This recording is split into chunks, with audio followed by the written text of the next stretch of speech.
So we started the company really launched in April of 2012. The idea sort of came from my old business where we were essentially taking a position on the inventory. So we'd buy it for pennies on the dollar and then try to sell it for the maximum. And someone in that transaction always lost. And it's not a business that you could really scale very well.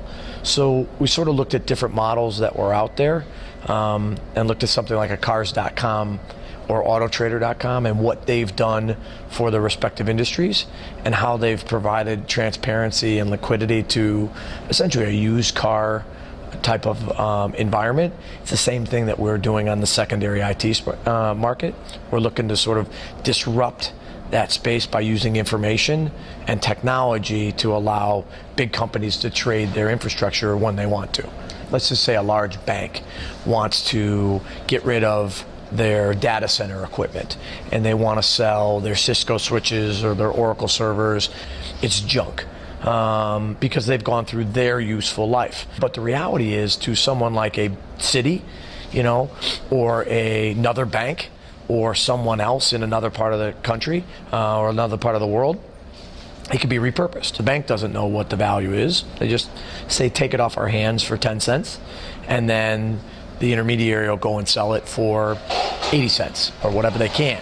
One of the biggest pieces of what we're really trying to do is provide information and transparency. We're trying to provide the intelligence to the bank to say your $100 million of CapEx is really worth $32 million at the end of year 2.